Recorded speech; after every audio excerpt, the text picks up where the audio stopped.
What's up? This is the bill from my therapist. Oh, yeah, sorry. Thanks a lot. Yeah, well, it's good. It's good to have a little bit of emotion come out. Yes. It's healthy. You're great at making really adorable creatures and then making me cry over them. Oh, I'm sorry.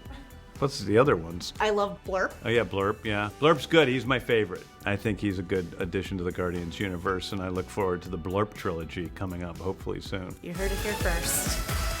Are you ready for one last ride?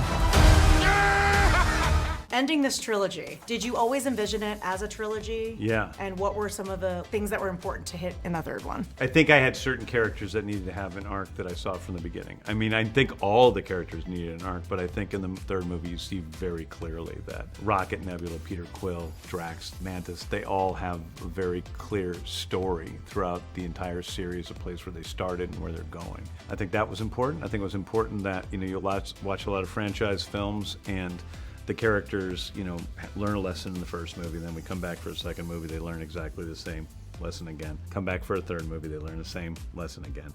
And I wanted to make sure that this wasn't that these characters are evolving and changing from movie to movie and becoming, different people. What did returning to do this mean to you? Because there was a moment where it was like, is Guardians 3 going to happen? Is it going to be you doing it? And I imagine there was maybe a point where you mourned it and buried it and were like, I'm not coming back to this. 1,000% didn't think I was coming back. So, and listen, I wasn't sure I was going to come back when it was offered to me. I had to think about it. But the thing that made me come back was, of course, my cast who have supported me so much throughout all of this. But really the thing was I just needed to finish Rocket's story. I knew that he had a story that I had in mind from the beginning that was important to me, and I didn't want to leave the character hanging with him seeing Yondu's arrow at the end of Volume 2. I felt like people needed to know who he was completely and what changes were in store for him. He didn't want to make things perfect. He just hated things the way they are. I love him so much. And I love that you get to really play in your own sandbox here. It's really contained outside of the rest of the MCU. How important was that to you? Well, I think it's important in telling a story. I think more importantly was that I've just seen so many movies where they're trying to save the universe and you don't really care at the end of the day. Obviously we would care if somebody was really trying to save the universe.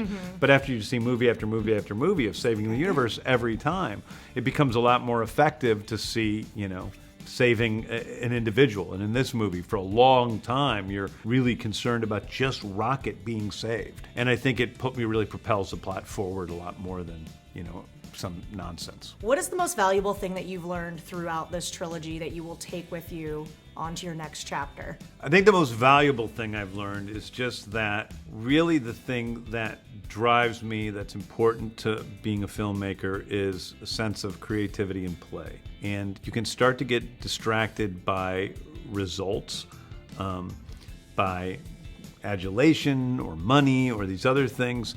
And all of those are sort of the enemy to creativity and storytelling. Not that, you can have those things or not have those things. But the important part is focusing on the creativity and the storytelling and the characters first and foremost. And I don't do what you do at all, but I get bogged down by what do I think people want versus what do I want to do? Yeah. How do you balance that? That's hard because you are speaking to a massive audience. So it is a form of communication. So I think it's important to remember that it is an art. It's also a form of communication, but also to follow your gut with what you feel is authentic and true. I don't think that you can do it without that. Yeah. You have the first F-bomb in the MCU. Okay. Now what? Open the door! How did that come to be? It wasn't in the script. It was just, so the way I direct actors is a little obnoxious. I have a microphone, there's speakers on set, and I'm just constantly yelling at the actors to do different things, and often throwing them lines and dialogue. Like, people ask if there's improv on Guardian sets. There is, but literally 90% of it is me offering new lines for people to see and then them saying it on the moment. Some of those things I keep in a list so that I can keep them fresher on set. But in this moment, Chris says to her, open the door. That was what was in the script. And then I just said, hey, say open the, effing door. And he did, and it was funny.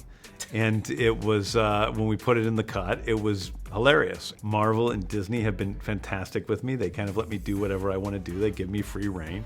And I did not think that they were going to say okay to that particular thing, but that was nothing. I love that. You introduce Adam Warlock. On the ground!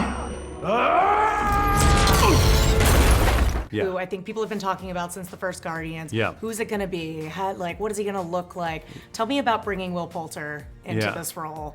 Well, I needed somebody who was, able, in this movie, Will Poulter has been taken out of his cocoon a little earlier than he should.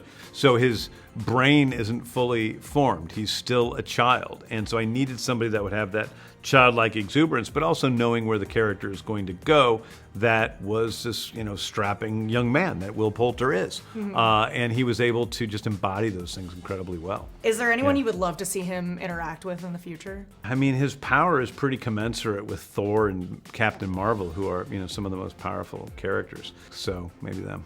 What would you like to see Adam Warlock learn about for the first time? What TV show would you show him? I think he'd probably be a big fan of Dukes of Hazzard. I think he'd dig that show. I think he'd get off on those good old boys, jumping and crashing and, swearing and drinking moonshine. Literally the most random answer I could have. Love it. What's the first movie that comes to my mind? That's the one that Adam Warlock. I said Vanderpump Rules, yeah. so I'm really not. I talked to Bradley, which was so awesome. I feel like I hadn't really gotten to talk to him about doing Rocket, and he was like, I go wherever James tells me. Yeah. And I was like, well, we need to see your beautiful blue eyes on the screen. Would you use him in the flesh at some point somewhere? Oh, well, who knows what's happening. Yeah. Okay. I love Bradley.